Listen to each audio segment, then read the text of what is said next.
Professor Frank, seu professor de Geografia, fazendo uma revisãozinha aí sobre o continente africano para a nossa prova. Veja bem, lá na prova você vai ter que verificar essa subdivisão do continente africano. Então toda essa parte sul da África, essa grande parte sul da África, essa parte abaixo, ela é chamada de África subsaariana. A palavra sub vem de baixo, né?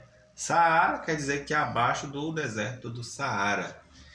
A África subsaariana é marcada principalmente pela pobreza, né? Então, assim, os maiores índices de pobreza, doenças estão na África subsaariana. Agora, a África setentrional é a parte norte da África.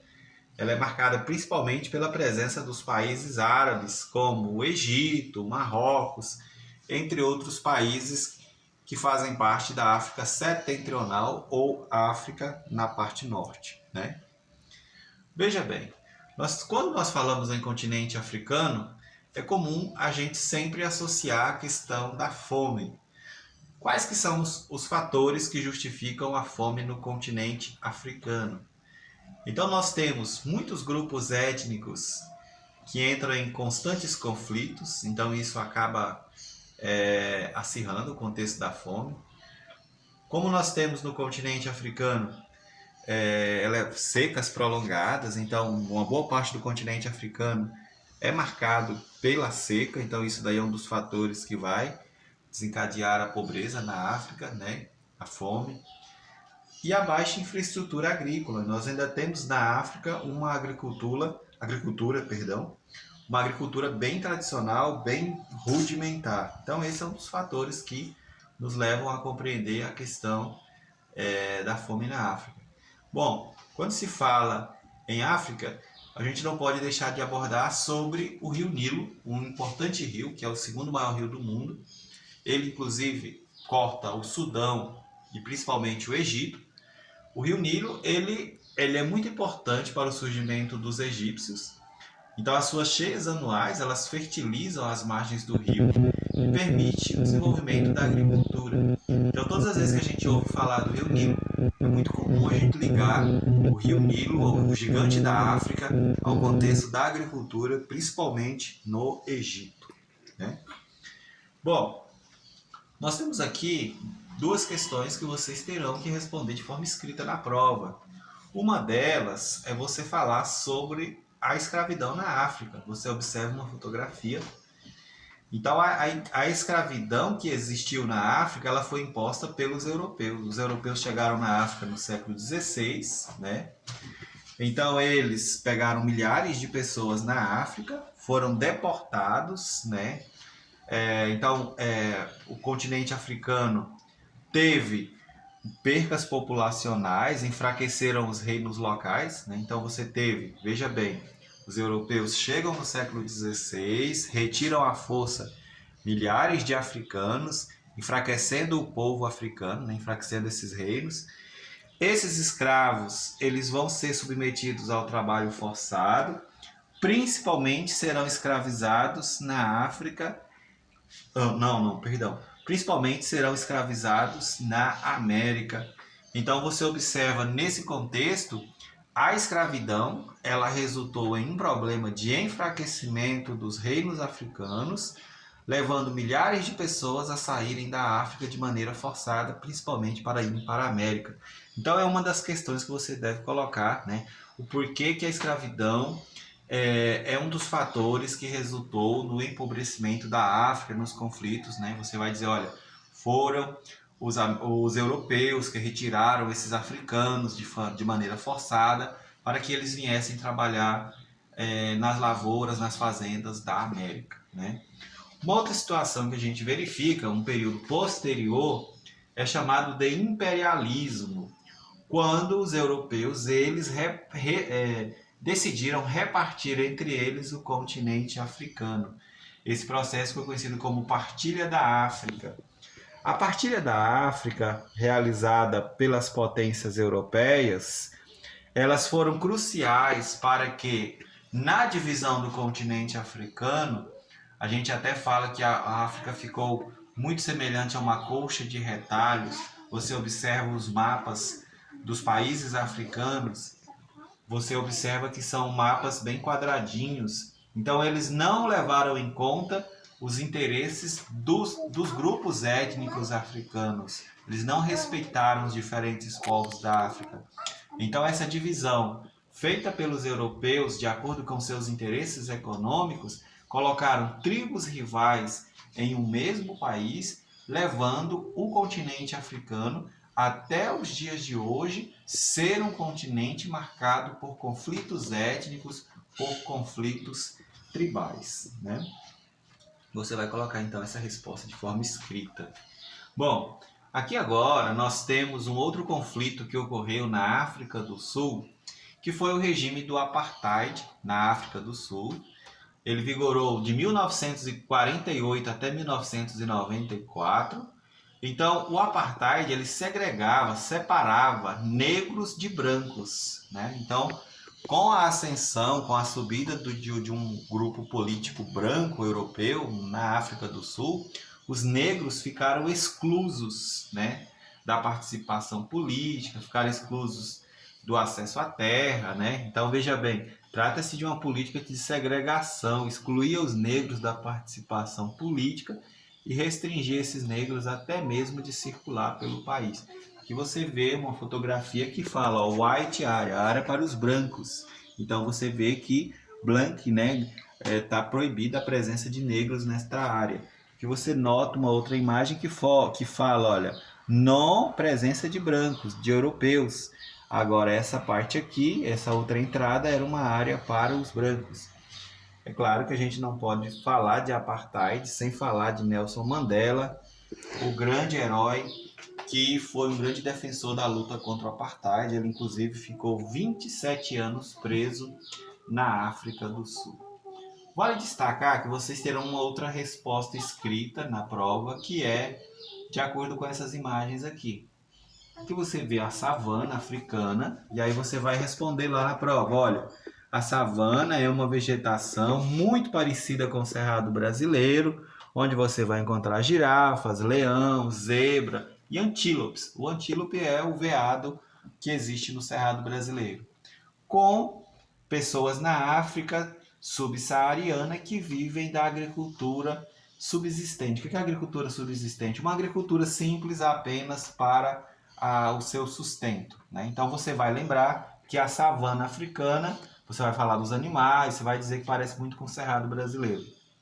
Agora, quando você for falar sobre o deserto, você fale sobre o deserto do Saara, que é o maior deserto do mundo, onde vivem pessoas nômades, os beduínos, né? E as formas de vida na África, no deserto do Saara, são formas de vida rara. Poucas vidas se desenvolvem no deserto do Saara. A gente tem o camelo, um animal muito importante para o transporte de pessoas no deserto, porque o camelo ele consegue viver até 15 dias sem beber água, né?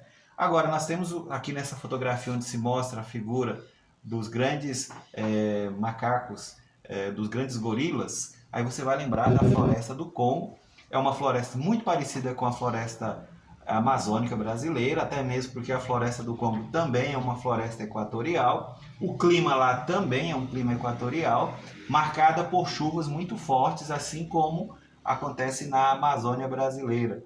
Então, lá na floresta do Congo, né, que é muito parecida com a floresta amazônica, você vai encontrar os grandes gorilas, os elefantes e os grandes hipopótamos, são animais que você vai encontrar na floresta do Congo.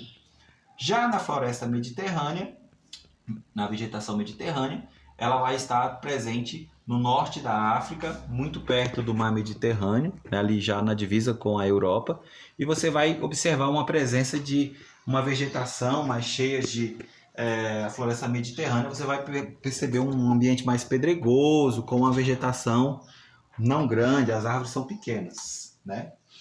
Aí agora você vai ter uma outra questão escrita que você vai responder na prova, onde você vai falar de dois importantes rios africanos. Um deles é o rio Nilo e o outro é o rio Congo. Então lembre-se, o rio Nilo você vai dizer, olha, é o segundo maior rio do mundo, corta o deserto do Saara, ele está presente tanto no Egito quanto no Sudão. Ele tem grande importância no surgimento dos egípcios, né? E os egípcios, eles surgiram às margens do rio Nilo graças às cheias do rio Nilo que permitiram o desenvolvimento da agricultura, tanto aquela agricultura nas margens do rio, quanto a agricultura em áreas irrigadas. Um outro importante rio que você vai escrever na sua prova, na questão escrita, é sobre o rio Congo.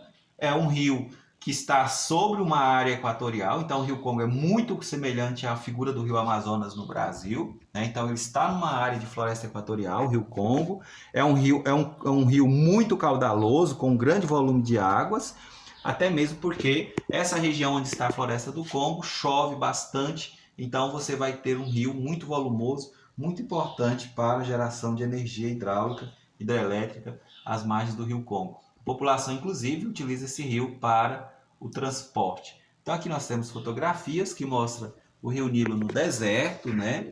Aí aqui você vê a figura da agricultura no Rio Nilo, né? Aí aqui do lado de cá você observa o Rio Congo numa área de Amazônia, de floresta do Congo, né? E aí você observa a figura dos ribeirinhos que utilizam o Rio Congo para transporte, para sua sobrevivência. Lembre-se, o deserto do Saara, ele tem um clima árido, um clima seco, né? Já é uma outra questão que você vai lembrar na prova.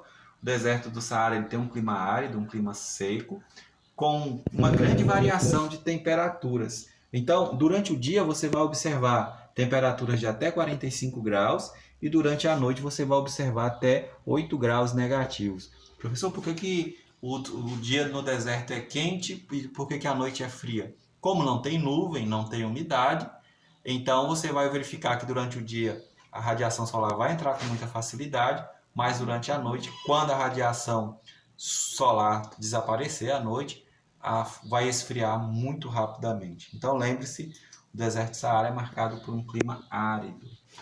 Lembre-se aqui novamente, falando novamente da figura dos escravos.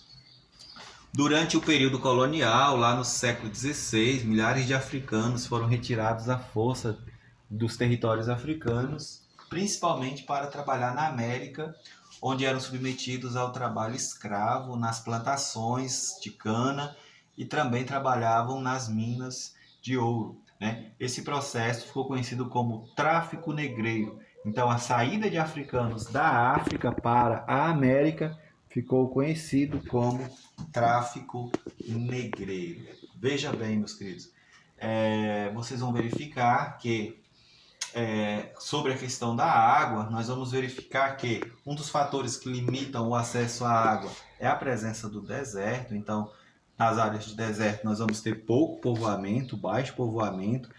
Um outro fator que gera conflito da água é a forma como os europeus, lá no período imperialista, no século XIX, a forma como os europeus dividiram a África. Então você observa a figura da coxa de retalho que eu já tinha falado.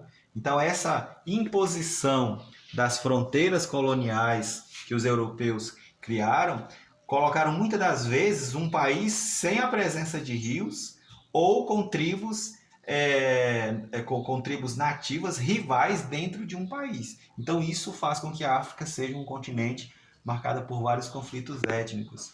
Então você tem, às vezes, um país com presença de rios e outros sem a figura da presença de rios ou em áreas bem secas, né? Então tudo isso agrava conflitos e aumenta a pobreza. Então aí você entende o porquê que a África é marcada principalmente pela figura da escassez da água, presença de desertos, as fronteiras que foram impostas pelos europeus e a figura dos conflitos étnicos, vista que muitos grupos étnicos rivais ficaram juntos em um único país a partir da divisão imposta pelos europeus. É isso aí, bons estudos.